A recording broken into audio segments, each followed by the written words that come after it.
ஊர்ல எல்லாம் சண்டைன்னு வந்தா வாலியை தூக்கி அடிச்சு சண்டை போட்டு பார்த்துருப்போம். ஆனா ஒரு வாலிக்காக 2 ஊர் சண்டை போட்டுச்சு சொன்னவங்களால நம்ப முடியுதா? அதுவும் சாதா வாலி கிடையாது, ஒரு கிணத்துல இருந்த மரவாளிக்காக 2 ஊருக்காரங்களும் பார்த்தா சண்டை போட்டிருக்காங்க. சண்டை போட்டு அந்த சண்டையோட வெற்றிக்கு பரிசா பார்த்தோம் அப்படின்னா அந்த வாலியை போய் கொடுத்துருக்காங்க. இந்த மாதிரியான ஒரு வினோதமான போர் பார்த்தோம் அப்படின்னா வரலாற்றில் நடந்திருக்கு. அது எங்க நடந்திருக்கு, எப்ப நடந்திருக்கு, இதை பத்தி தான் இந்த ஒரு காணொலியில பார்க்க போறோம். இந்த ஒரு வாலிக்கான சண்டை எப்ப நடந்திருக்கு அப்படின்னு பார்த்தோம்னா 1325வது ஆண்டுல இத்தாலியில் நடந்திருக்கு. இத்தாலியில இருக்கக்கூடிய 2 சண்டைக்கார ஊர்களான குல்பீஸ் அண்ட் கிபலிஸ் என்ற ஊருக்குள்ள இருக்கக்கூடிய ஒரு 2 ஊருக்கு தான் சண்டை ஏற்பட்டிருக்கு. இந்த குல்பீஸ் அண்ட் கிபலிஸ்க்கு பார்த்தோம் அப்படின்னா கிட்டத்தட்ட 300 ஆண்டுகளா சண்டை நடந்துகிட்டு இருக்கு. இந்த 300 ஆண்டுகளா சண்டை நடந்ததுக்குள்ள இந்த ஒரு சப் சண்டை தான் பார்த்தோம் அப்படின்னா ஒரு வாலிக்கான சண்டை நடந்திருக்கு. இந்த வாலிக்கான சண்டை எந்த 2 ஊருக்கு நடந்திருக்கு அப்படின்னு பார்த்தோம்னா போல்க்னா அண்ட் மொடேனா 2 நகருக்கு இடையில தான் பார்த்தோம் அப்படின்னா இந்த ஒரு போர் நடந்திருக்கு. எங்க அமைஞ்சிருக்கு அப்படின்னு பார்த்தோம்னா நார்த்தன் இட்டாலியில அமைஞ்சிருக்கு. நார்த்தன் இட்டாலியில அமைஞ்சிருக்கு இந்த 2 ஊரு இந்த ஒரு பக்கெட்டுக்காக சண்டை போட்டிருக்கு.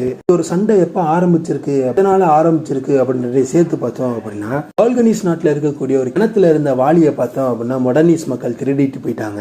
பால்கனிஸ் மக்கள் என்ன சொல்லியிருக்காங்க அப்படின்னா இந்த மொடர்னிஸ் மக்கள்கிட்ட அந்த ஒரு வாலியை திருப்பி கொடுத்துருங்கன்ற மாதிரி கேட்டிருக்காங்க. இந்த ஒரு வாலியை அவங்க திருப்பி கொடுக்காத பட்சத்துல என்ன பண்ணிருக்காங்க அப்படின்னு பார்த்தோம்னா இந்த பால்கனிஸ் மக்கள் மொடர்னிஸ் மேல சண்டை போட்டு அந்த ஒரு கோப்பையை நம்ம வாங்கிடலாம், அந்த ஒரு வாலியை நம்ம வாங்கி வச்சுக்கலாம்ன்ற மாதிரி போரும் தொடுத்திருக்காங்க. இந்த ஒரு பேட்டில் பார்த்தோம் அப்படின்னா ரொம்பவுமே சுவாரஸ்யமா இருக்கும். அதை பத்தி ஒரு பெரிய காணொலியை போடுறேன். இதனால நான் அப்படி சொல்றேன் அப்படின்னு பால்கனிஸ் ஆர்மி பார்த்தோம் அப்படின்னா 32,000 காலார் படைகள் மற்றும் குதிரைப்படை வீரர்கள் பார்த்தோம் அப்படின்னா இந்த ஒரு பேட்டில் ஈடுபட்டிருக்காங்க.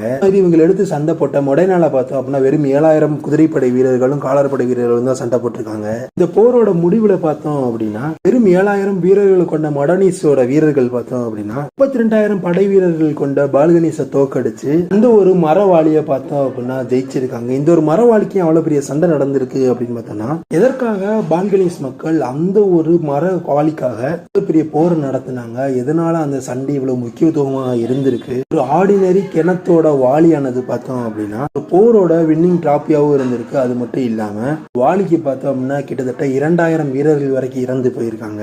ஏன் எதனால அந்த ஒரு வாலி அவ்வளவு பெருமையா இருக்குன்றத இன்னொரு நம்ம ஃபுல் வீடியோவும் நம்ம அப்லோட் பண்ணலாம். ஒரு சிறிய பக்கெட்டு போரா பெரிய அக்க போராக அல்லவா இருக்கின்றது.